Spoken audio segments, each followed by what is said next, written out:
Hello, internet humans. Joel here, and George. And George, can't forget Joel. George. Oh, I'm here. It's okay. I'm here. With another episode of Space Cadets. This week we will be looking at Red Planet. God, heaven help us. Mary, Mother of Well, God, what have we done? yeah. So, I think Uh, Red Planet. I think you recommended that movie a few weeks ago for us to check out. I do. This is my cross to bear. I will accept responsibility. I decided that because the first two films we've done, Event Horizon and Gravity, are relatively well received. I thought it was best to do a film that had should we say, a somewhat more checkered reputation. Mm. And so we've arrived at Red Planet. I certainly chose wisely on that one. It certainly fit that brief. Oh, definitely. Right. Cool. So before we start proper, just one small little housekeeping thing. As some people may have noticed, if you've listened to the earlier episodes, there was some volume discrepancy between Crazy and I. Now, thankfully, through his editing magic and wizardry, which is just alien to me, and I worship him unreservedly for it because I don't know how it works, Crazy has essentially managed to split our audio feeds so that he can alter our volumes separately. So hopefully you're now listening to us both coming through much clearer and again with a much similar volume. So thank you all for your patience whilst we learn how to sort that out. Yeah. While we figure out how to do what it is we're supposed to be doing. Exactly. Yeah, but the podcast is very much an evolving project, and you get to see us struggle as we learn. Now we forgot last week, so before we start the actual synopsis, Craze, so you want me to just quickly run through some of the cast and crew for Red Planet? Yeah, go for it. Whilst I remember, because we did actually forget. All right, so George trying to pronounce names. Here we go. So the film Red Planet was released in 2000. It was directed by Anthony Hoffman. It was written by Chuck Farrer, Pfarer, Ferrer, and it was also written by Jonathan Lemkin. And it stars Val Kilmer as Gallagher, Carrie-Anne Moss as Bowman, Torn Sizemore as I always find with Birchinal. I believe so, yeah. Birchinal, yeah. Again, this is why people come just to listen to me struggle with names. Benjamin Bratt as Santon, Simon Baker as Pettingill, and Terence Stamp as Chantillis. And the budget for the film, which is something that I will mention periodically throughout this film to remind people, is 80 million US, and it did not make it back. No, not even half. No, it really didn't. Oh, and now we're going to find out why that might have been the case. Yeah, we're gonna. Oh God, okay, yeah, this is gonna be interesting. We're going to settle in and journey across the vast cosmic array to Mars, where I'm sure absolutely nothing untoward involving killer robots will happen at all. Nope. All right, so I'll lead over to you, Crazy, and you can take it away. All right, so I feel like the movie started quite strong by sort of setting the stakes in a very reasonable and interesting way. You got, I think, a voiceover with Bowman, just sort of establishing the fact that the Earth is overpopulated. They're trying to terraform Mars with algae, but oxygen levels aren't doing what they're supposed to be doing, so they need to go and find out why. She introduces the crew, a fairly typical grouping for this sort of a film. You know, you got the cocky guy, the various know-it-alls, the science geeks who aren't really meant to be there, but they're there for some reason. Well, to be fair, they've got three cocky guys. Yeah, no, I'm going to get to that. I've got something for that. Oh, don't worry. So yeah, that happens. It talks about how they've got their little spaceship that had to be set up in orbit because it couldn't launch. Which apparently is just the International Space Station stretched out. Yeah, basically. Yeah, and then it's going to take 6 months for them to get there, and then after that we have what I like to call the Captain and Friends special, which is just what I'm going to use to describe any scene where you have the crew in this sort of a film, sitting around a table, and we get to know them as they get to know each other. Hmm. Um, yeah, it's a fairly stock standard introduction. It is, yeah. Like I say, very, very standard sort of thing. Exposition establishes the stakes. You know, we have to save humanity, and then we get to see the crew we're going to stay with. You described them as fairly typical. I would say that to a point, but I think it's fair to say they're slightly less professional than your standard spacefaring crew. Hmm. No, I think when I use the word typical, I mean stereotypical. Yeah, I think so. So do you think? I think we may as well just go through each of them now very briefly, shall we? Yeah. Because there's so, I mean, these are such intriguing, complex, and deeply written characters that we really need to spend such time on. Do you mind if I take the lead on this? No, please go ahead. I'll sit back and watch your suffering. Okay. So I should probably preface this by saying I am a big fan of the actors in this movie. I actually feel like the characters that were written for them were not written well. With that said, I'll start with Bowman. Um, yeah, very much a standard sort of captain type character, leader type character with a relaxed streak by the books. For me, kind of the only likable character established in the first 30 minutes, but she spends almost the entire film as sort of like the ground to Houston go-between and Overwatch for the ground crew. Mm-hmm. Yeah, it doesn't. It's an interesting thing because her character spends the entire film apart from her team, the group that she's responsible for, and that was interesting. That's the only interesting part about her being out of focus for most of the movie. Um, okay, moving on then to I call them the Three Stooges, but I'm gonna rename them the Three Douche Lords. Oh yes. Yeah, I give nicknames to characters that annoy me.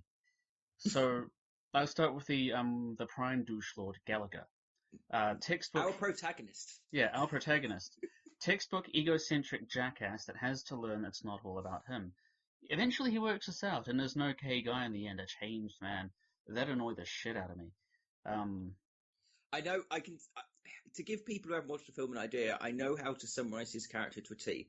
At the very beginning, they're shown doing the classic walking through the sort of tubing towards their spacecraft, and the technicians around him are obviously getting them ready to go into space. He is wearing sunglasses, yeah, stylized silver sunglasses, and refuses to spit out gum when the technician directs him to. yeah. That is our hero. We're doomed. Um, Exactly. all right. Stooge number two, Birchnell, sub lord douche. Because one is never enough. He will almost, well, I wrote in my notes, he will almost assuredly die quickly. He did not. Okay. Wishful thinking on your part, perhaps. Wishful thinking. Well, I mean, when it was sort of doing the rundown of the different characters, I'm like, well, he's redundant. He's obviously just going to be there so he can die early on and establish some danger for the rest of the cast. Oh, that happens, but it's not here. No. Mm. And yeah, he does something that I'm going to comment on, which is why I've labeled him sublord douche, but I won't mention that here. He's very cocky. He's obviously highly intelligent. He mentions having several PhDs, but he's sort of like the smart guy that apparently knows everything except manners. Um, Indeed. I will say one thing about him that, as we'll get through in the review, I think he ultimately, it says much about the film, but I think he ultimately becomes arguably the most sympathetic character. he does actually, yeah. Which is interesting, but I think that says more about the other characters that he's with more than anything else. A little bit, yeah. Okay, so then we have Santon, Overlord douche. There's really not a lot to say about him. He doesn't seem, because he wasn't around for long. He was the one who ended up dying quickly. Um, he comes across as the sort of person who, if something failed, he would blame everything but himself. Mm-hmm. Um, Which and he did. which Spoilers. yes, which he absolutely did. But yeah, I wrote attached to his character brief. Why are there three characters in the film that all serve the same goddamn purpose? Why? Mm.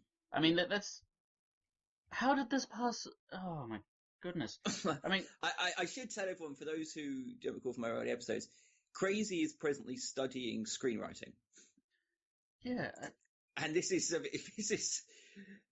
must really irk you to think that these people were given $80 million to work with. I can only imagine. Yeah, there was one person doing the writing for the whole thing, and that person was never challenged at any point from concept to shooting draft. Mm-hmm. It, Oh, I knew it was going to be great doing a film. I'll take the last one if I may, and then finally, thank oh God. no, there's one more. There's one more. Is that? Oh God, there is the one I forgot. Yes. We completely forgot about the character. We have it written down. Oh, we said so much. Go on, Crazy. You don't really need to say anything now, do you? Oh, see, this sucks because I like Simon Baker so much as an actor. I think he's great, but Pettingill is as forgettable as the silence on Doctor Who. You could you could watch him, turn around, and be like, huh? Which is what we've done. We've just watched him earlier. We can't remember him. Oh my God. And yeah, it's a shame. I mean, the most important thing he did was push Stanton off a cliff. Exactly. That was it. Okay. And the final character is, thank God, bringing class to these proceedings is Terence Stamp. I mean, I'm just pleased to see they have an accomplished, celebrated, mature actor who understands his craft and will be there throughout the film to lend it the gravitas it requires. I'm pleased he'll be there, throughout, because obviously he's such an important, he's such a capable actor. They're obviously going to make the most use of him that they possibly can. Yeah, right up until he ruptures his spleen and dies. But what? How far into the movie? Less than a third of the way? I didn't get it. I think less than half an hour. I think 25 minutes. Yeah. Oh dear. But again, we're getting ahead of ourselves. So these are our bold, pioneering space people. And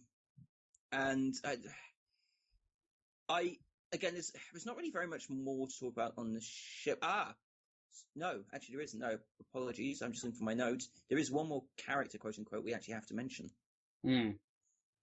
And that is Amy. Do you recall what it's an acronym? Do you know what it stands for? Autonomous Mapping and Excavation, something or other. Something like that. Yeah, I honestly can't. I should have written that down, but I didn't. No, because it's Red Planet. Who cares? And I mean, she doesn't. Well, Amy, I call her she because it's Amy. She really doesn't. She spends most of the movie not doing the thing he's named for. So, for those who haven't watched it, Amy is essentially a robot that this crew have on loan from the military.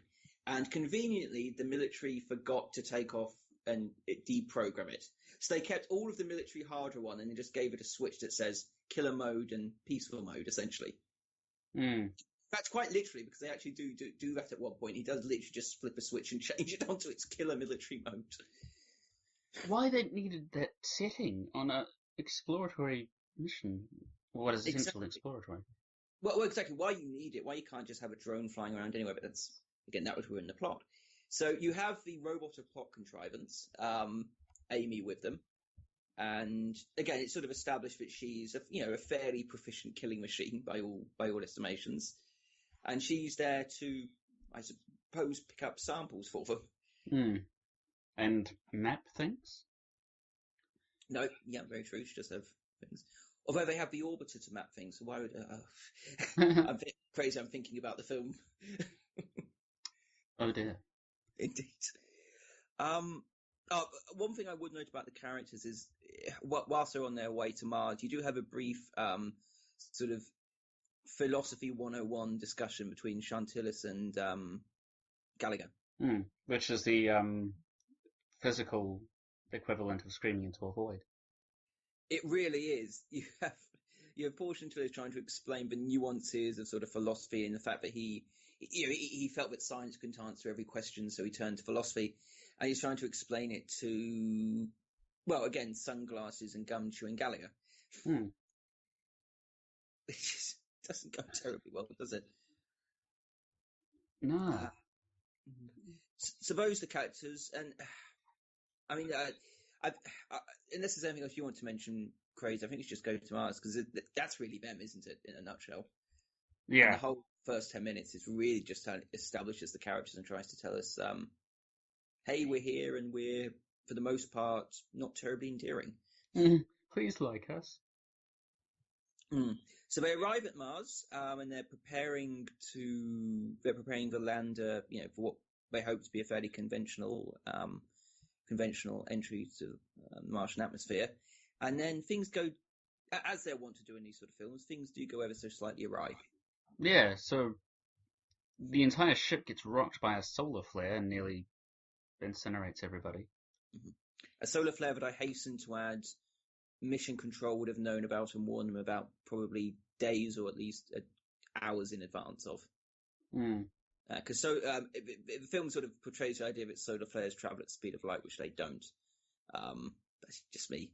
It's science thing. I mean, who needs it? You don't need science, actual science and science fiction. No, exactly. It was silly. So they have a solar flare, and the solar flare renders the orbiter dead in the water, effectively, running out of power, and so they all have to essentially enter the lander incredibly quickly before the orbiter powers down.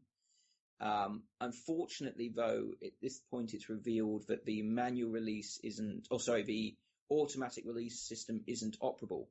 So Bowman has to remain on the orbiter to manually detach the lander. So obviously she is going to be separated from the rest of the crew as they travel down to Mars. Yeah. Do you want to? I don't know which one we'll do first. So they do separate. So basically we set up the premise for the film that Bowman is on the orbiter and everyone else is on Mars. Now, the next things sort of happen simultaneously, but it'll probably be easier to take them one at a time. Do you want to talk about what happens to Bowman once the crew leave? At least for the first, little while. Well, she's just sort of wandering about the ship, isn't she? And then to be honest, I was looking away from the screen during this. I was looking away, not because of the movie, but because there was a cat.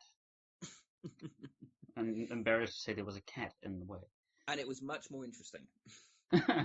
So, yeah, I have to confess, I did miss that part. No, it's okay. I unfortunately suffered, so I will.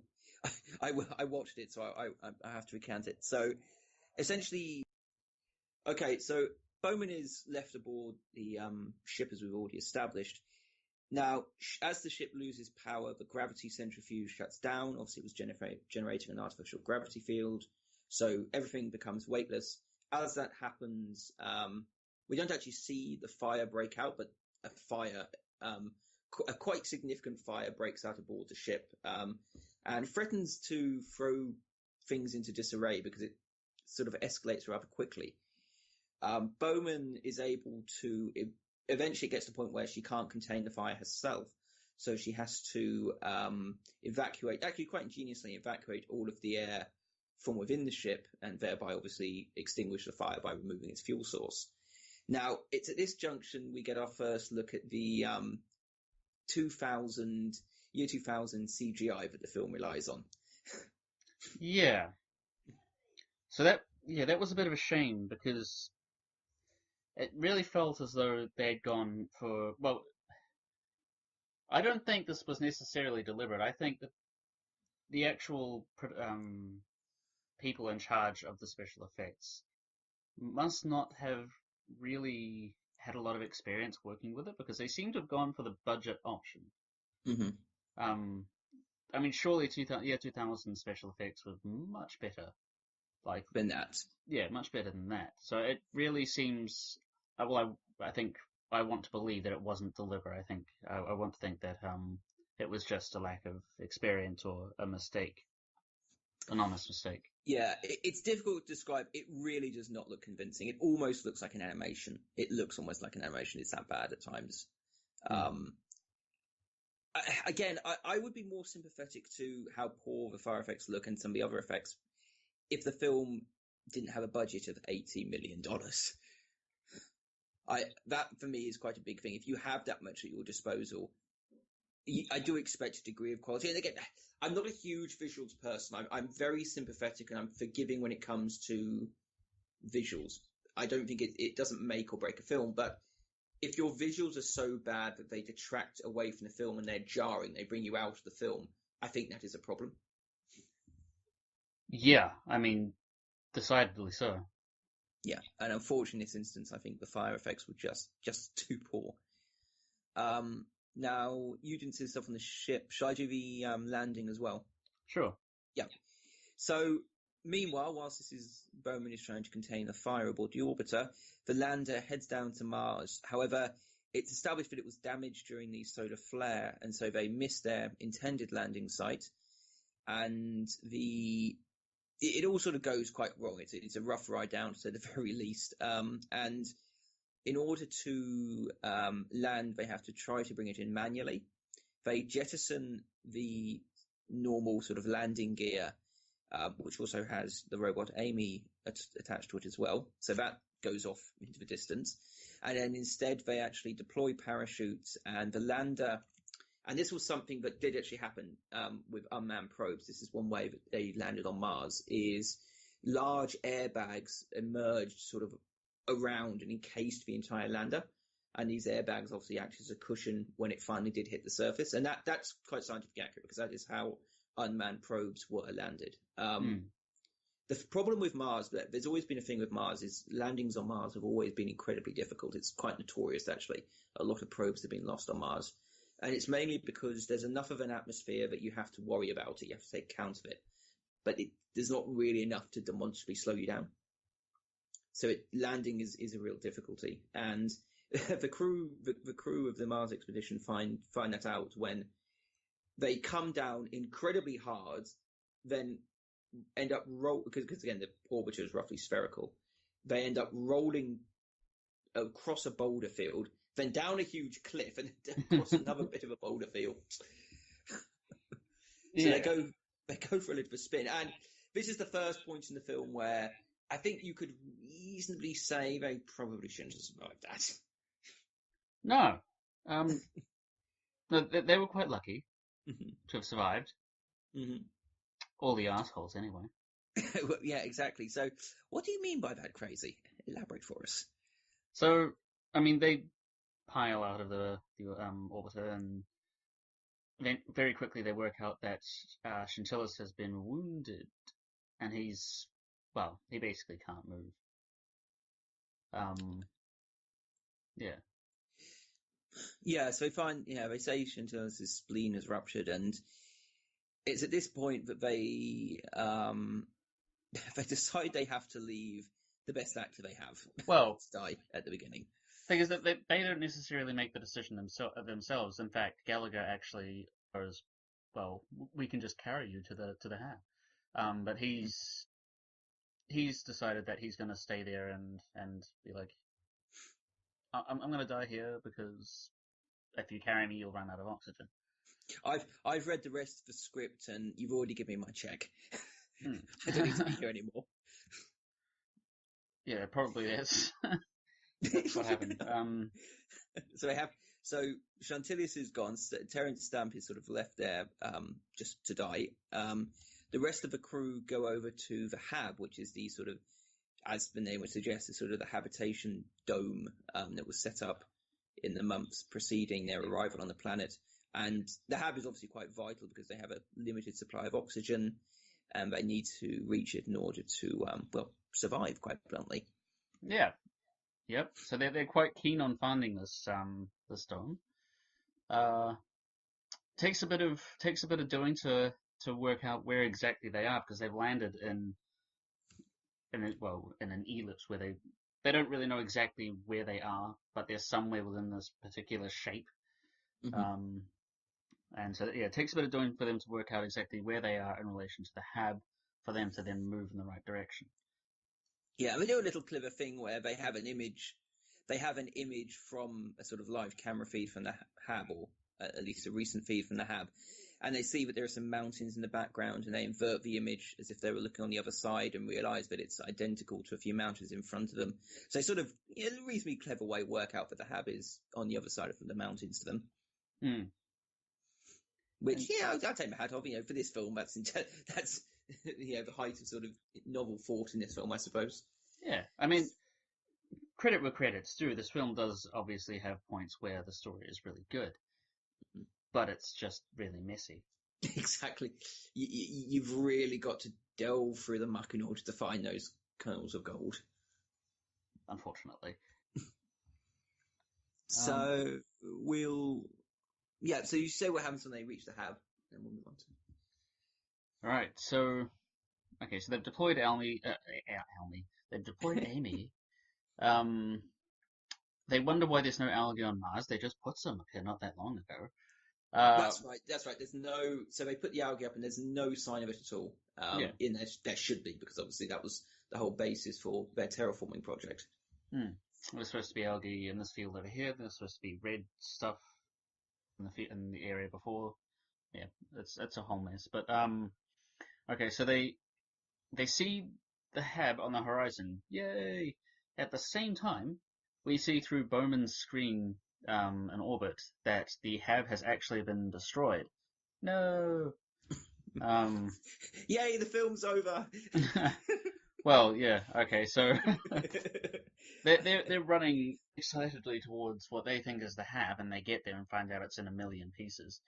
And so they're basically like, well, we're screwed. They only have minutes of oxygen remaining at this point.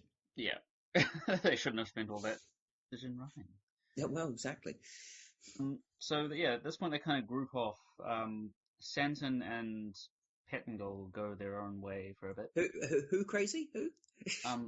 That one guy who didn't really do much except for this moment where he's arguing with Santon, and Santon basically questions his masculinity, and then Pettingill pushes him off a cliff. Exactly. Well,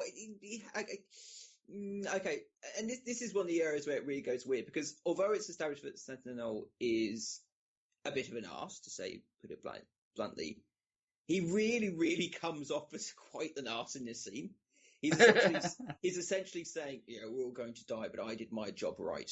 Yeah. You just go and die like a man over there. It's really bad, and it's, even for the characters who's already been established, which isn't that much, it still seems really overblown. It seems very artificially constructed. It's almost as if they needed there to be a conflict, and they wrote it accordingly without giving credence to how the character had been created previously and established.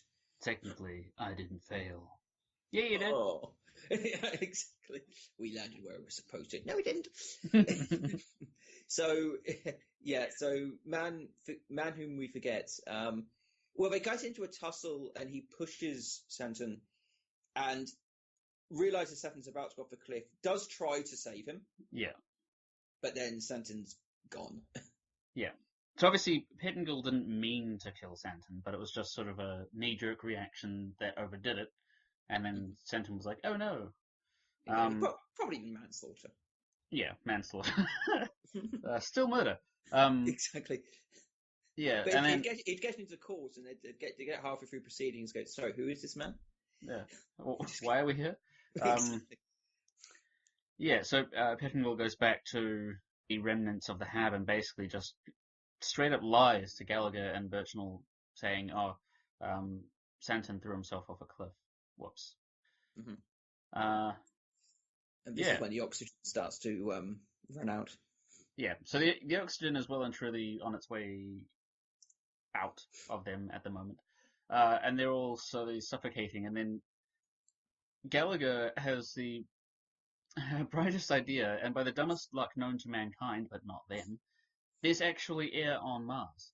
Exactly. So he's suffocated. And actually, before we get to, I want to say, in terms of the standard of scenes and acting in the film, we'll get to that in the review. This is probably one of the more powerful scenes when the others have to literally listen to Gallagher suffocating and their reaction. So, this is actually a really powerful scene. It's quite well done, I felt, for the standard of this film. Yeah, I mean, again, this film does have its moments. Mm-hmm.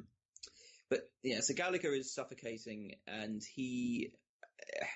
Again, in some sort of last, which you probably instinctively would, in one last desperate sort of effort, he lifts the visor of his helmet and takes off his helmet, trying to desperately gasp for air. And shock horror, as Crazy says, there is air on Mars. They can breathe. Exactly. Which, now again, I may not be an expert in the science thing, but that shouldn't be the case, from what I understand. Yeah, well, I mean, I think you're better versed on that than I am. Yeah, I wouldn't know. No. So yeah, so he said there is oxygen on Mars, and the others are overjoyed to learn that. And I think it's one of them makes a remark to the fact, "Oh, if only Sentinel had hold on for a few more minutes." Mm. And then we're all just looking directly at Pettingill. Exactly. Like, yeah, what a shame. Precisely. Oh. So the oxygen's on Mars. And they're all needless to say overjoyed by such a discovery. Hmm. Now, at this point, we should actually say they do not have contact with the orbiter at all. They lost. Assumedly, the radio was damaged when the lander crashed, so they have no contact with the orbiter. So at this point, they decide. Now they realize they can survive. What they decide to do is go to an old American rover, which has a radio transmitter on board, and use that transmitter in order to try and contact the orbiter. That's right, yeah. Yeah. And at this time, also, we should just say, having largely repaired the orbiter, Bowman is still up there and believes everyone is dead, and is just sort of basically preparing everything for departure in the coming hours. Yeah, so as far as as far as mission control is aware, ground crew is well designated end of mission. Basically, they're dead. Mm-hmm. As far as they're concerned, they really don't seem to care all that much about them, and I don't blame them. Three of them are the same person. Exactly. It's Um, like the douches are dead. We've opened the champagne. yeah. We miss Chantillis and that other fifth guy, whatever his name was. Um, yeah, and They have a memorial for Perrin, and no one turns up to his funeral. so yeah, well, I think it was at this point, because they hadn't heard anything. Mission Control basically says, Bowman, yeah, they're gone. You're coming home. Yep, exactly. Now, do you want to take the scene? I suppose the next big thing is it's now night. That before they move out to the before they begin walking towards the old rover, they decide to spend a night during the ruins of the Hab, and this is when we get reintroduced to our good friend Amy the robot. Yeah, so Amy shows up, and she's been damaged by the landing. Obviously, Mm-hmm. Gallagher, I think, comments their process has been damaged. Yeah. Um, Now, I missed the reason why they came to this conclusion, but basically it was one of them throws out the idea that they have to put her down. Yeah, I think the idea is that they need to get manual control of her drones or something in Oh, order right, to map the okay. area. Yeah, and to do that they have to kill her. Birchnell offers to kill her. He says it really loudly right in her face as well, so Yeah, several times. and this is a very technologically advanced robot that is capable of understanding human speech and is obviously self-aware enough to value its own life. And so when Amy interprets the words kill her, um, as I've written here in the notes, activate crouching Amy hidden deathbot. She loses her shit Mm-hmm. uh, and turns into Kung Fu mode and drop kicks Gallagher and Hettingall to the side, turns around, and instead of killing Birchnell outright, she just walks up and breaks one very specific rib and then fucks off into the distance. Yeah. They get all back together and realize that, oh dear, Birchnell has been injured by necessary plot contrivance. Um, Yeah, allow me to explain. yeah, you go. Yeah. So the whole premise is that Amy is in guerrilla warfare mode, and she injured Birchnell because he would slow the rest of them down, which again is a legitimate strategy in those contexts. However, what they have to do is the writers at this point have written themselves into a corner because they have a robot there that if it wanted to, could kill all three of them in a minute. Yeah. I mean, one of them used a reinforced iron beam or whatever, steel beam, to try as a weapon against her, and she literally just chopped it into little pieces in front of them. I mean, she could rip all of them, rip their spines into pieces in an instant. So the writers have had to try and contrive a way so that she doesn't want to do that straight away. So they basically end up in this situation where she's sort of in a search and destroy mode, slowly hunting them from the shadows and trying to kill them off one by one like a predator. Yeah. When that isn't even remotely necessary. Like what would have happened is she would have emerged from the darkness, slain all three of them, again, probably in half an hour, probably waiting until they were asleep to do it, and then the film would have been over. Yeah. So as you say, plot contrivance. And Amy would have been our hero. Yeah. And so Amy fucks off into the night, and then we come back to daytime. Yep. And this is when they make their way towards the rover, which they're told they have we know they have 19 hours to travel 100 kilometers. I think is what's said. Yeah. So the orbiter leaves in 19 hours, and they have. Which, by the way, given that one of them is injured, there's no way they're actually making that distance in that time. 5 kilometers an hour with someone who is injured is not possible. No, that's hard even if you're just an average person. I think, yeah, if you're like an average fit person, you probably could do it. Oh, no, actually, also in an environment which they've already said that the Martian atmosphere is like breathing at high altitude. Yeah. They already established that the air is thinner, so there's no way they're making it in that time. No. Not a chance. Again, I think we've fallen into the trap of thinking about the film too much. Yeah. Writers certainly didn't. Good lord. So they head off to the rover. They arrive at the rover, extract the old radio from it, start trying to send messages via it, don't receive anything, and then, wonderful, convenient timing emerges. Yeah. So, after waiting several hours for a reply from Bowman, hoping that she received their messages, Gallagher picks up their makeshift radio and sort of goes through the motions of sort of pitching it as though he were playing baseball or something like that. Mm-hmm. And he does the motions of it and goes to throw it, and then right in the last second, Bowman's voice is heard over that radio, and he grabs it by this bit of wiring and pulls it back, and sort of stops himself from making an absolute blunder. Yeah. So they've now are able to converse with Bowman in the orbiter again, and she says that NASA now have a plan to get them off world. There's an old Russian rock extraction probe that never successfully launched, and they can basically stow aboard the probe's cargo bay and then use it to reach low Mars orbit and then rendezvous with the orbiter. That's right. Yeah. And although it's not quite established at this point, but it comes up sooner after, Gallagher is told by Bowman that they can only fit 2 people in the probe. Yeah, that's right. As well. So at this stage, Gallagher is the only one who actually, of the 3 on the ground, that actually knows that at this stage. And forgive me, when I said 19 hours and 100 kilometers, it was actually in reference to going to the Russian probe. That was wrong. Yeah.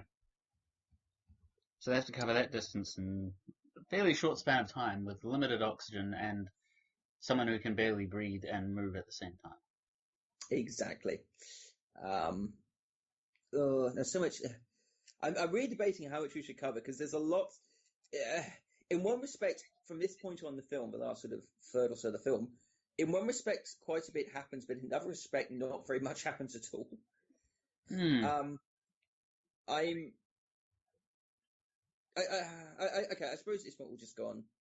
Should we skip straight to the ice storm, I think, at this point? Because they have some sort of dialogue exchanges, but nothing really comes of it. It's just sort of banter for the most part. There is one moment that I do want to touch on that I felt was actually quite nice. Oh, yeah, please go. So, in an interesting way, this film tries to establish a relationship between Gallagher and Bowman with a flashback to their time aboard their ship through their journey from Earth to Mars. And I quite liked that because it actually brings meaning to that journey and then sort of weaves more story through Mhm. through those moments in a way that's sort of easy and yeah, and again, kind of nice. Hmm. And it shows that there are obviously romantic or burgeoning romantic affections between Bowman and Gallagher. Yeah, I mean, yeah, it's not all that great beyond that moment. They don't really do anything with it until the very end. Hmm. So it's sort of like we're bringing this up just so that you're aware of it, so that we can justify them making out in the last scene. Well, I think you can say it exists mainly for that catharsis at the end. Yeah, Yeah. but I liked that tool that they've used there. But that's it. Yeah, there's one little bit of writing which is decent, I suppose, and it's But like I said, yeah, as I've said before, the film does have its moments for all its failings. Um, but yeah, no, that was one of those moments. no, it's well staged. Actually, it is certainly one of the stronger interpersonal sort of relations between characters that emerges from the narrative. So they're heading towards the Russian probe, and they have to take shelter from an ice storm, rather unpleasant, very cold, and shards of sort of icy, what probably would be dry ice, frozen carbon dioxide flying around.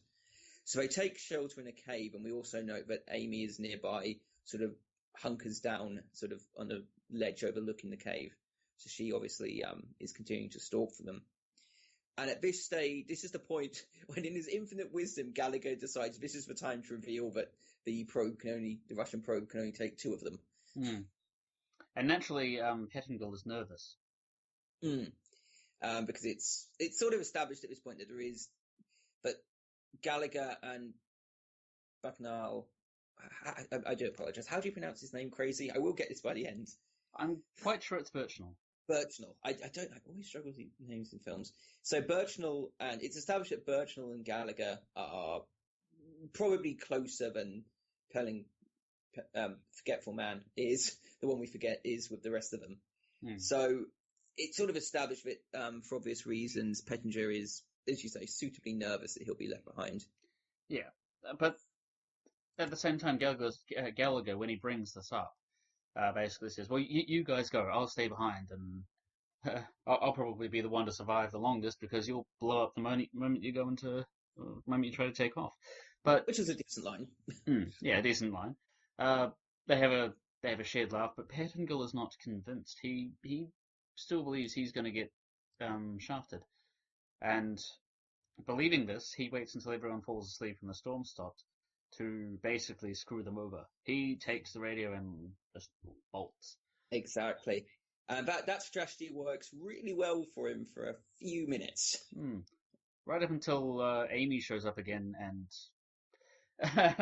yeah, this was actually quite nice because at this time, um, Gallagher and Bertrand have woken up, and the little monitor on Gallagher's arm that allows him to see things through Amy's eyes, activates long enough just to see her maul the living hell out of Pettingill.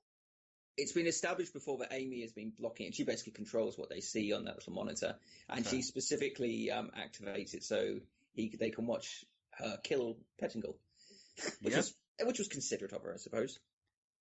yeah, certainly. I, clearly part of a guerrilla warfare protocol programming bullshit. Um, Exactly. yeah, so Pettingill is dead. Uh, after which Gallagher and Birchnell leave the cave and head in that direction towards his body. And what do they Yeah. find there, George? Well, they go to try and find the radio, which they manage to obtain, but they discover this green mossy stuff on the surface of Mars. Hmm. They don't see it as they approach; they see it when they're in it. Oh, Uh, that's. I was thinking, how the hell didn't they see that before? It's like they end up in the. Okay, so basically, there is algae on the surface of Mars, and we see from sort of a larger aerial view that it's just kilometers and kilometers of the stuff. hmm. and somehow they ended up in the middle of it before they realised. Yeah, I mean, of course, Birchnell picks some of it up and it's like, oh my gosh, there's algae. Here's where the algae is, not in the areas where we thought it should have been, but right here. Huzzah! Exactly. So there is the algae on Mars, which is well, a little bit of the mystery I solved, I suppose. Hmm. Yeah. And then they reach Pettingill's body, managed to pry the radio from his cold, dead hands, quite literally, because that's what they have to do. Yeah. And then what happens then, Crazy? Yeah, right. So, we noticed this first by looking through, seeing inside Pettingill's visor, but there are bugs making their way throughout his innards. Um, and Birchnell notices something weird. Like, why does he have his visor down? There's oxygen. He's got no reason to have his visor down. And obviously, Amy's done most of the work on his torso, so his face is fairly well protected. Um, he leans in closer, and there's just the sound. Um, he does he does something stupid and sets off some sparks, which ignite these random creatures, and they explode and fly out of Pettingill's body like reverse bullets out of a body, or fireworks even. It becomes a firecracker. Yeah, Pettingill the firecracker. He literally does. And from that, they discover that these creatures produce oxygen, and they're the reason there is oxygen on Mars. These creatures, little insect things, eat the algae, and as a byproduct of that, produce oxygen, thus oxygenating the Martian atmosphere. Yep. And they've been quietly chewing their way through Pettingill's corpse. As you do. I mean, it's probably the first time they've had human flesh, and they have developed, as we come to see, they've developed a partiality for it. Right. So yeah, that's unnerving for both Gallagher and Birchnell, and they bugger off further into the algae field.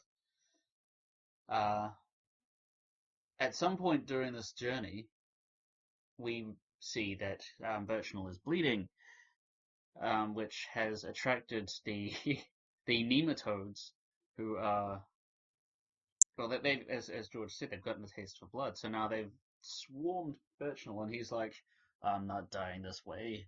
Lights a fucking flare, and then drops it. He makes he again becomes probably the most sympathetic character in the piece by deciding to die in a dramatic blaze of glory, again quite literally. So fearing obviously he's being swarmed by these creatures, and he has to obviously do something.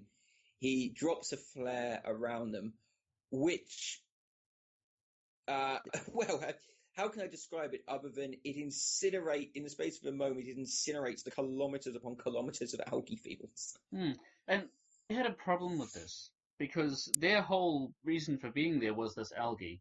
They land on Mars and like, where's the algae? Find the algae, and what is then 2 minutes of finding the algae? What did they do? They blow It's a it all up. metaphor for humanity. It really is, isn't it? Oh my. And also, so this thing, we see it from orbit, and it's quite distinct from orbit, so it's probably the size of like a country on an Earth analog. And somehow Gallagher survives. Yeah, his protective suit protects him from being incinerated by the fucking explosion. Yeah, probably it's probably larger than a nuclear explosion in terms of the area it covers. Oh yeah, easily. But Gallagher survives, as he wanted to. Yeah. Gallagher, who was pretty much directly at the epicenter of the thing, is fine. Yep, exactly. So he has a little conversation with Bowman, who provides moral encouragement for him to carry on fighting, because now he is the only one left. He reaches the Russian probe, and I'll go through this next bit quite quickly because we're in the last stretch now, and things sort of come to a head quite promptly. They reach the Russian probe, a little bit of a snafu in that the probe's batteries have been exhausted, so they cannot launch the damn thing. Neat, and they have sort of a final moment where Bowman is preparing. they lose communications with Bowman, and she obviously, and she has to depart very soon. So there's the expectation that Gallagher just has to be left there. There's nothing that can be done. Have a sort of somewhat heartwarming sort of discussion with Bowman at that time. Yeah. However, it's at this moment that Gallagher realizes, contrary to what he might have thought before, they do have, as he describes it, an alternative high voltage energy source currently on Mars with them. Yeah. And so this is where we come to the showdown between the hero of the story and the heavily forced antagonist. I thought you were going to say it's a showdown between the hero of the story and Gallagher. Yeah. Well, yeah, certainly depending on how you want to look at that. So Gallagher decides he needs to disable Amy and use her power core to essentially power this Russian probe, which, by the way, I'm sure 30-year-old Russian probe and super high-tech military robot are completely compatible batteries. Yeah, no, absolutely. I mean, you need it to be, especially when the guy who designed that Russian probe now owns a deli in New York. Exactly. The probe that didn't work in the first place. You can see how he ended up there. Exactly. Is Yeah, that just the new Siberia? You get sent to Delhi in New York. I guess so. But I mean, of all places. Yeah, okay, so a bit of a fight breaks out as you'd expect. Gallagher wins as you'd expect. But in a very sort of typical flair, as I've written in my notes, activate self-destruct mode. Yeah. So Amy basically decides to blow herself up. That ends in a needlessly emphasized unrealistic explosion. Exactly. Yeah. The fight is quite anticlimactic. Basically, Gallagher traps her in a parachute and sets it on fire. And it sort of has to be anticlimactic because in any other way, Amy would just disembowel Gallagher and be done with it. Yeah. But Gallagher then extracts Amy's power core, plugs it into the completely compatible Russian probe, launches in the Russian probe, enters orbit, is then sort of obviously can't dock directly with the ship, so Bowman goes out on a cord from the orbiter in a suit, brings the probe back into the orbiter. One of the few decent scenes in the film, that simply because as we'll get to in a review proper, it's actually a scene where the music matches the action on screen. Yeah. Yeah, actually, yeah, the only time the music makes sense in the movie. Then we have one of the worst cop-outs. I despise it whenever I see it in a film. Oh, this is terrible. So Gallagher had a heart attack during the launch sequence, which is fair enough because the probe was not designed to take humans. But thankfully, after just pressing on his chest a couple of times, Bowman is able to revive Gallagher. Huzzah! Yeah, he was faking it. That's what it was. I just hate it. It's a cheap cop out. 99% of the time, you know exactly how it's going to end. It creates a false sense of drama and suspense. I just do not like it as a trope when I see it in films. It's one of my bugbears, I have to say. Oh, fair enough. So I'll leave the closing moments to you, Crazy. Right. So with Gallagher completely alive, a tender moment is had between Bowman and Gallagher where they finish the film making out and begin their journey home. So basically, you know, with everyone else dead, they get to have the most awkward 6-month ride home ever. The end. Every time they enjoy each other's company through Bachelor, which is established as what's going to be happening, they have those moments of, it's just a strange thing of ecstasy and profound survivor's guilt that's going to be plaguing them on the journey home. Yeah. Yeah, no, it's not going to be a good ride. It's going to be a very empty ride. The holes, the ship, is going to be filled with the hollow emptiness of their comrade's memory.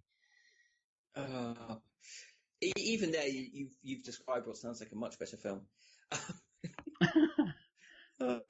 So the Mars One explorer departs Mars. Two crew members, Bowman and Gallagher, have survived.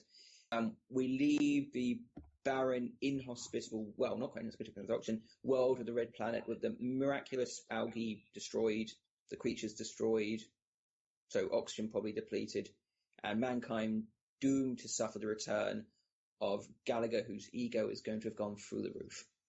And that is Red Planet. Because I was the one who selected this film, Crazy, do I owe you an apology? Well, no, that's fine. Okay. Our friendship has endured lots. We can endure this as well. Yes, surely. Well, normally at this stage we'd sort of look at the theme of the film, but I haven't done it for this film because I don't really think there is much of one to speak of. I think it's much more productive at this stage to look at the narrative structure of the film, look at how it was scripted, how it was plotted, and as we will discuss, what went wrong. So, should I hand over to you, Crazy? Because I think you've got, should we say, thoughts on this matter? God, where would I begin? I mean, like I said, I liked the beginning. I thought the beginning was quite strong and clear. But as soon as they landed on Mars, everything got really messy. As I've written in my notes, the movie starts strong, but in a weird symbolic kind of way. The messy execution of the story mirrors the messy situation the characters themselves are in. Like, you have three characters who are the same person, a cast of people who are generally uninteresting. Oh god, what else? They land on Mars. There's too much going on through the middle of the film. So you have Crouching Amy, Hidden Deathbot. You have the algae problem. There's oxygen for some reason for most of the film, and Pettingill's manslaughter that nobody ever really touches on. Not terribly, no. And then the dumbest move ever. The entire reason they're there gets incinerated because some guy wants to go out in a blaze of glory. Literally. The music makes no flippin' sense. I mean, I referenced the Rover Point in particular. They've got this sort of intense action type music playing just right in that scene that almost feels like someone sort of slapped it over the top like a plaster and said, "That's a scene." Mm-hmm. It felt really forced. I think forced is a very good summation of the film in its whole. Going to the plot specifically, you touched on it a moment ago, but I concur completely that I felt the script was trying to do far too much. As I said, there were three main sort of plot threads throughout the whole thing. You have just the general notion of people trying to survive on Mars, which, as the appropriate name film The Martian showed us, in and of itself can be a compelling narrative. Mm. Then they added into that the idea of the algae and the presence of oxygen on Mars. Why is that the case? And the whole need to sort of terraform Mars. That was part of the plot line. And then on top of all of that, they added just, again, something that I noticed when we first introduced Amy, we mentioned this, but it just felt, again, killer robot Amy is just completely superfluous. She does not need to be there at all. No. And why would they need a military function for that kind of a machine, given their mission parameters, what they're there to do? Exactly. And it's a robot, it's a plot, so she is introduced as a pure piece of plot contrivance to add additional suspense. And as soon as she is added, she has to be neutered artificially by the script, because otherwise she'd just kill them all off instantly. Yeah, exactly. So Amy shouldn't be there. I'm going to say you can probably get away without having the algae in there, but at that point it just becomes the Martian. Which executes it. Well, it does. I was thinking, and we'll get to how we want to improve the film, but I'm just thinking, how would you improve this film? I'd go and watch The Martian instead. It's sort of in terms of writing, that's the big thing. You touched on the characters, and I could not concur more wholeheartedly with you. I said this previously to you, but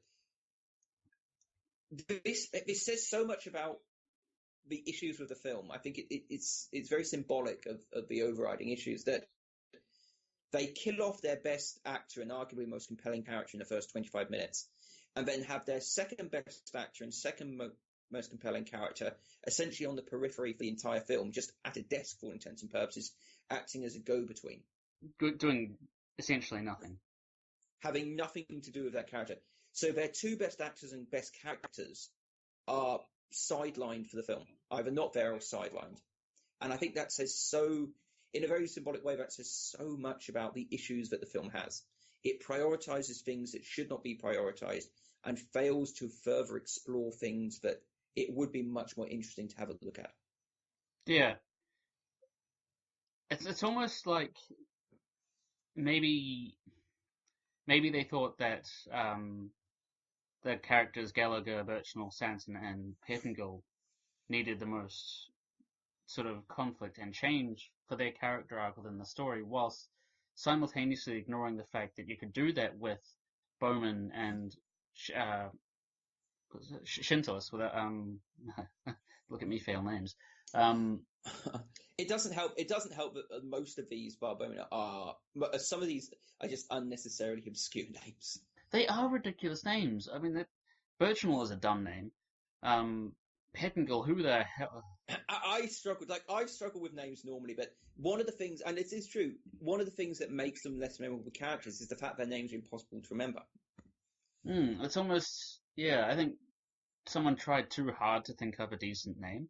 Names that maybe were less conventional, less well known, and still sounded interesting, but ultimately just ended up sounding ridiculous. Mm-hmm. Which really you only get with character names like Birchnell, Pettingill, and Shantillis. But anyway, what was I saying? I was arriving at a point, and then You've had the Pettingill of mental stages. You were talking, so you were talking about the characters and just the fact that I think you felt they were just underutilized, and they tried to give an arc to some of the characters. Yeah. Well, as you say, they prioritized the wrong thing.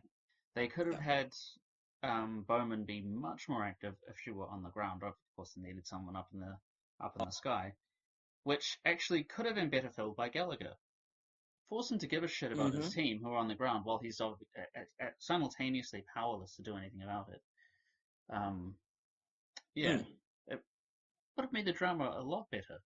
And would have also split up the fucking Three Stooges. Exactly. And it would have also meant that the only female character in the piece actually had more to do. Yeah. Was actually active and doing something rather than passive and supporting the male cast. Exactly. I mean, look, this film doomed itself to never being able to pass the Bechdel test to begin with, but at the very least, it would have been nice to have the female character be a more proactive figure within the film. No, it was an absolute shame. It was just everything was done ass backwards in this movie. Yeah. Going on to the music point that you mentioned, I despise that. For me, music is a big part of the film. My own musical tastes are admittedly quite abstract and austere, but I really do appreciate music that complements scenes. I really have quite a weakness for that. If a nice, elegant piece of music complements a scene well, I really, really do appreciate it. Bar that one scene at the very end where they use somewhat classical music, I think it's sort of chanting, quite austere chanting, to when they're out in space, just as the backdrop to a space scene. Barring that one scene at the very end, which is very brief, all of the other uses of music in the film feel at best superfluous and at worst wholly incongruent with the scene that they're trying to that they're sort of being played with. Well, actually, I don't know how you feel about it, but I did quite like the music at the beginning of the movie when you first see the shuttle. Okay, perhaps it's me. Perhaps it's more a case I don't really like that type of music too much. Okay.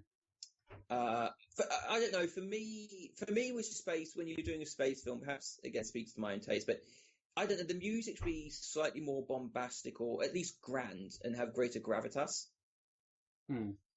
And I just felt that the music in this film didn't have that. In some parts, it honestly sounds like it would be made on a synthesizer, for heaven's sake. Yeah.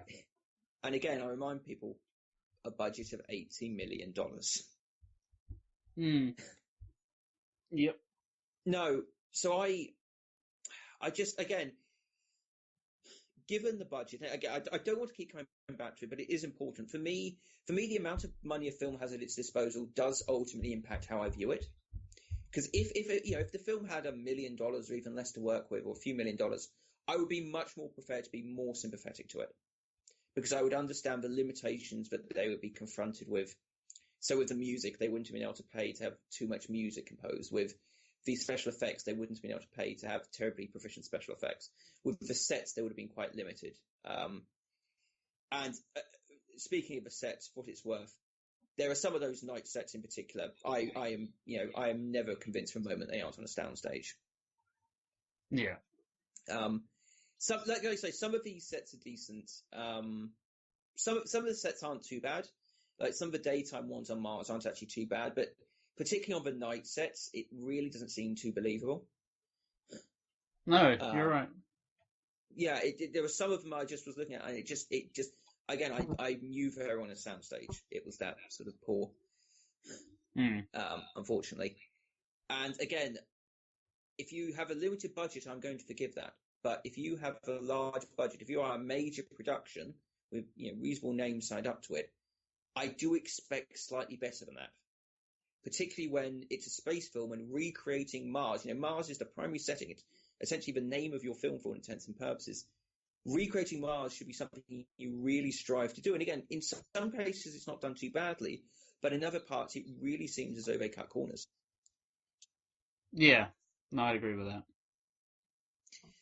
I know. So it's just, it just feels like cutting corners is probably a somewhat apt summation of the film in its entirety. What was I want to ask your thoughts on, we didn't mention it too much in the review, but periodically throughout the film, particularly through the Chantillis character, you had sort of slightly more, a suggestion that the film was trying to speak at deeper themes. You had sort of discussions about science, religion, sort of philosophy, and the search for meaning and so forth. Yeah. What was your thoughts of them on that? It was, it's the same thing with the romance between Bowman and Gallagher. It was something that try to put it into words. Something that I would compare to the character from Event Horizon, the one who was only there when he was needed. Yeah, I know who you're talking about. Yeah. Yeah, the Jason Isaacs character in Event Horizon. Yeah. It's the sort of thing that was only DJ. Yeah, the DJ character, the situationally relevant plot element. Which, if they had really done more to defer to that in the quieter moments through the film, would have been great. If they'd tried to really play on that theme throughout the film more consistently, it would have been great. But they didn't. They only brought it up in maybe 2 or 3 moments, in very specific moments, and then the rest of the time you forget that that's sort of what they're trying to get at. Perhaps it's me, and I've actually studied some philosophy, so it probably makes my view a little different. But it was also, when they did execute it, it was very superficial and very sort of pop sort of philosophy 101. It really was sort of very bare bones, as superficial a sort of discussions you could have. A stereotypical person going, "Oh, I have 2 PhDs. I'm going to rely on that. I don't know this God stuff." Which, again, it really seemed as though it honestly seemed as though the writers knew they were making a science fiction film and knew that the science fiction genre is often used to explore these much deeper existential sort of themes, and felt that to have a deep, meaningful, profound film, they needed to add those things in, but did it in such a not disingenuous, but ultimately did it in a way which betrayed the fact they honestly weren't too concerned by it. They were almost doing it just to tick a box. Yeah, and so not only was it executed poorly, it wasn't even conceived well. Yeah, exactly. And also, when you kill off, again, if you're sort of if the deep philosophical character is Chantalis, God, these names, they're just that is another problem. That really does make the characters less memorable. But if a Chantalis character is the one who is supposed to embody that sort of more philosophical or spiritual approach. Killing him off early is not going to help push forward that theme terribly far. No. But then if the way that particular element was conceived was superficial, then it doesn't really matter how you execute it. No, it doesn't. You're right. It really doesn't, because it's never. If ultimately its conception was inadequate, no matter how well they executed it, as you say, it was always going to feel tacked on, and it never felt that the film's heart. The film was never committed to that. The film never had its heart in that sort of exploration of those sort of themes. No. And that's, like I said, that's why I'd much rather talk about it there rather than start off as we normally do, touching on themes, because I just feel that as a film, I just feel that it really wasn't. A, it didn't give you a lot to work on in that regard, and B, I almost feel like the film doesn't deserve that sort of deep analysis in one respect. Yeah, you're going to have to be fair, but yeah, again, it tried to do too much instead of doubling down on the points that mattered most, and it did everything else backwards. Yeah, exactly. I think that is a failure to appropriately prioritizing the one things is probably a fair summation of the film. So, before we move on to the final bit, is there anything else you want to touch on at all, Crazy? Yeah, well, I I wrote something in my notes that I think maybe I'll touch on when I rate it. Yeah. Actually, so Yeah, we'll move on to the next thing. Yeah, I think that's everything I want to talk about. Character setting. I suppose I'll just briefly mention science stuff, because I know myself and probably one other person enjoys that. So, obviously, Martian gravity is about, give or take, about 40% that of Earth's. Obviously, in the film, you don't get any perception of that. The characters act and behave as though gravity was very similar to Earth's. I always give a film a pass on that matter, because it's obviously easy to portray 1G environments, because that's just Earth. It's relatively simple to portray 0G environments, but it's very difficult from a production standpoint to portray environments that fall outside of those, fall between those two. So I'm willing to give them a complete pass on that. I don't mind the fact that they didn't behave, or objects didn't behave quite as they should have in that sort of gravity environment. The issue of the way in which they were trying to terraform Mars is a bit of a problem, because if you had free oxygen in the Martian atmosphere, it would almost certainly just be blown away by the solar wind, because Mars doesn't have a magnetic field. So that isn't a sustainable way to terraform Mars, just by having algae produce oxygen, or in this case, those creatures produce the oxygen. Ultimately, the issue would be, you might get oxygen in the atmosphere, but as soon as those creatures stop being there, the oxygen would just go very, very quickly. You need something constantly there to replenish it. So that certainly is part of a technical issue. There wasn't too much more else in the science thing. There were certain things, like during the landing and during the when they sort of left the Martian surface on that probe, where they probably should have died. I think that's probably fair to say. Yeah. We touched on that a few times, and that they really should have died at other instances, I think, in the film. The luckiest human beings in story. Yeah, exactly. So ultimately, the film doesn't do atrociously on scientific accuracy, but it's not something the film is overly committed to, and and the solar flare was just ludicrous. That a solar flare wouldn't do that. Almost certainly wouldn't cause that damage, and they would have had warnings beforehand anyway that the solar flare was inbound. Yeah, so it's, like I say, it's not a fantastically scientifically accurate film, but I think there are issues with the film that go much beyond that and eclipse that scientific side of things. Yeah, certainly. It's just another in a long list of problems.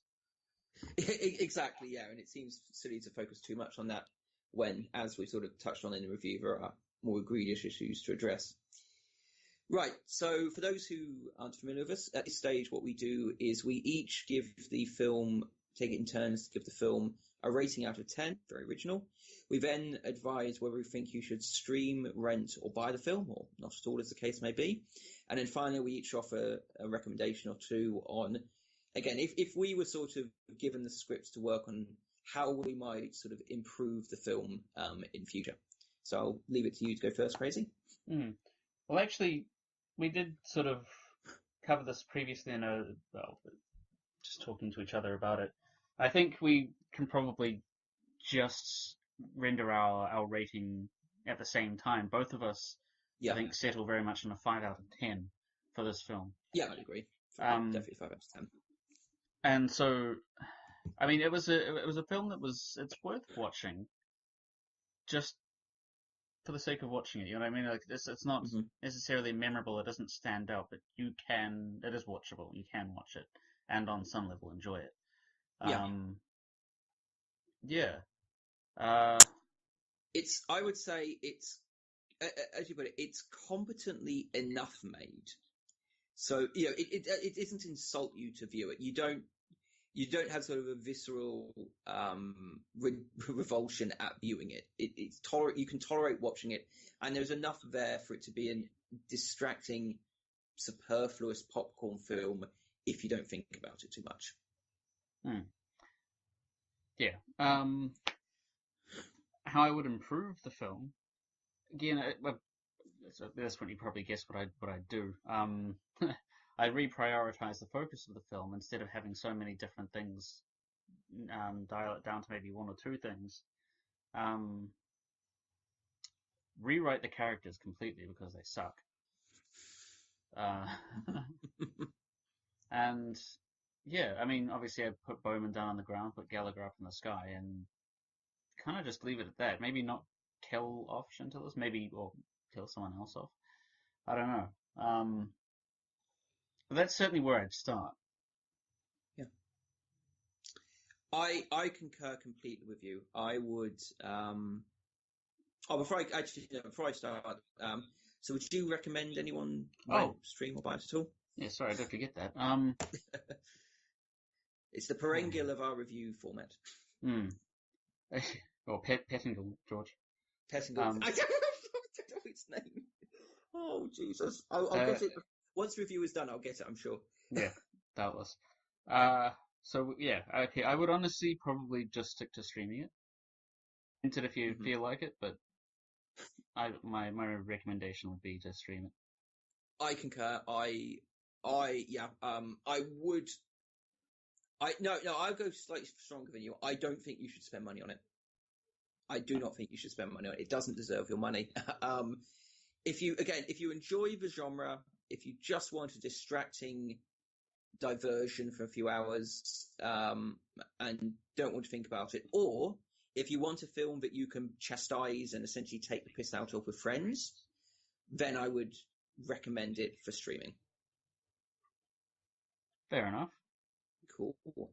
And I suppose you've already done your recommendations, haven't you? In terms of cool. I want to second your notions. I think you sort of really took the same ones I would. I would simplify the plot line significantly. I would remove Amy. As much as I might like, I would remove Amy. I would probably remove the algae plot line. Well, again, I'm just going to end up recommending The Martian. I'm just going to end up writing The Martian, I think. But I would simplify the plot line down significantly and focus just on the survival aspect, or maybe throw the algae stuff in there in a slightly more subliminal way. But there is oxygen on Mars, but it's a bit more of a mystery sort of thing. They don't just stumble on it. I would also change the tone slightly. I think the film, we didn't touch on it too much in review, but I think the film has a few tonal issues, particularly early on. It's too casual. It's too laid back, or it's almost too. It lacks any sort of seriousness, and that doesn't. There's a disconnect between the casual approach to the film in its first little while, and then once they reach Mars, it becomes almost much more serious. Yeah. I would try to the characters, and there are times when the characters almost seem to change a little bit too much, based upon the situation. Almost by the characters, scene to scene. There are times when the characters, we touched on this briefly, where the characters, well, who they are, their disposition changes radically depending on the needs of the script and the needs of the story.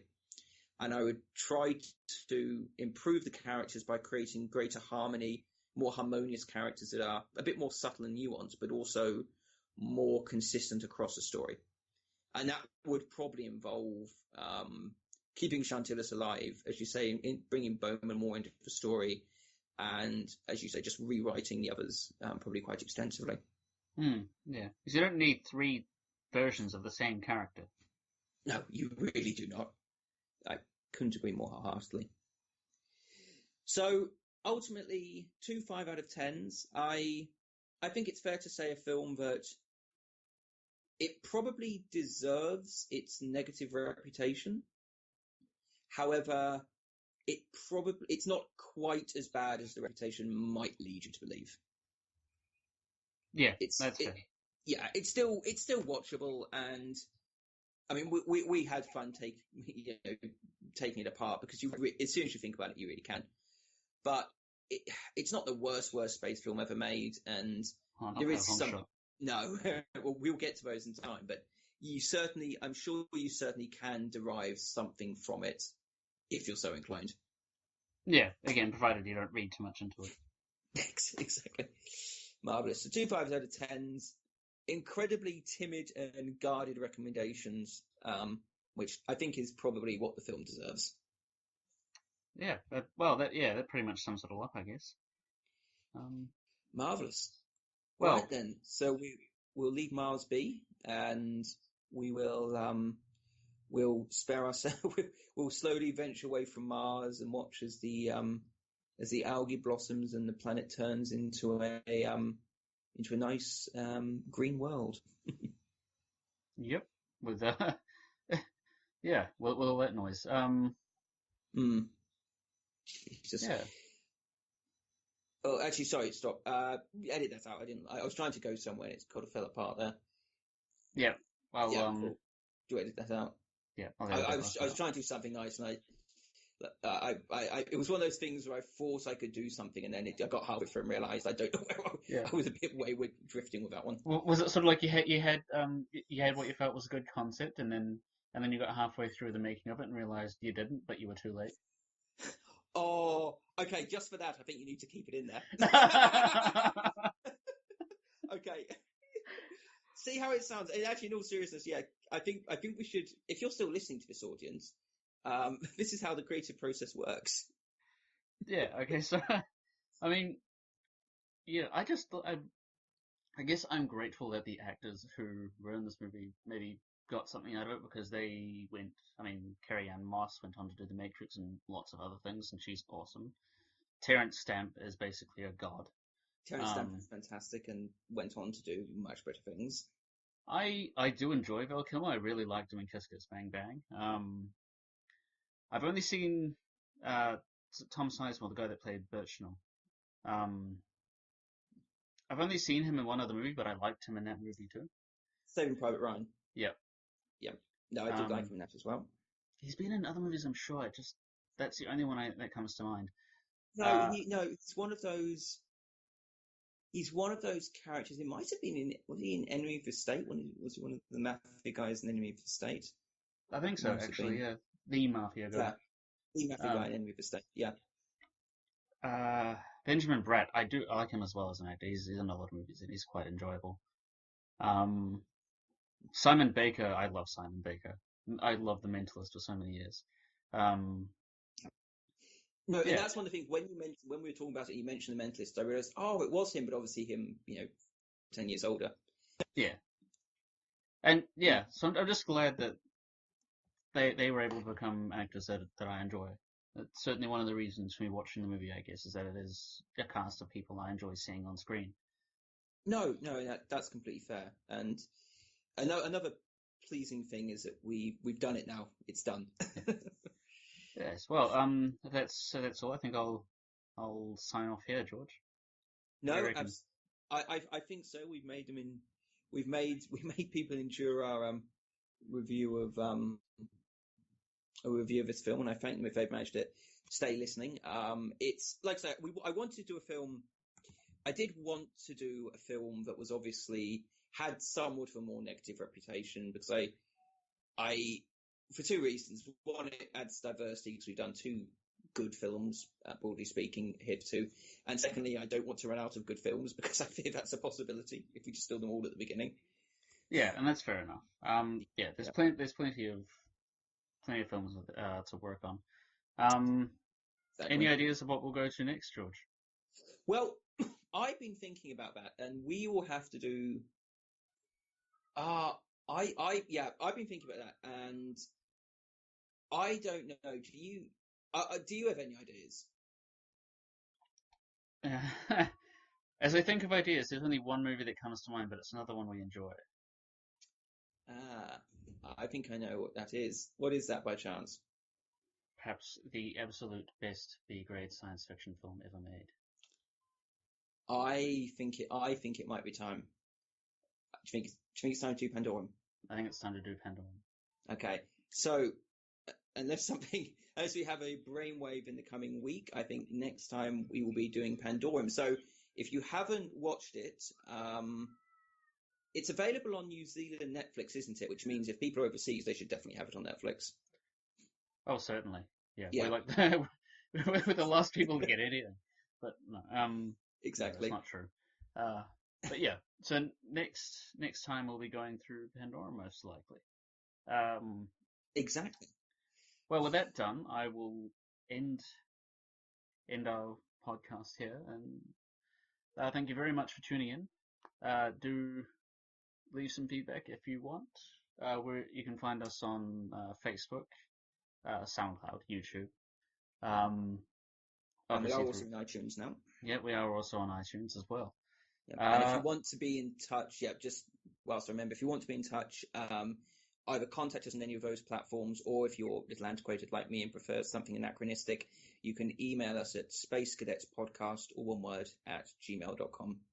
if you happen to be over 40. Or George. Yeah, or George. Um, yeah, well, with that, thank you very much for listening, and goodbye, Internet humans.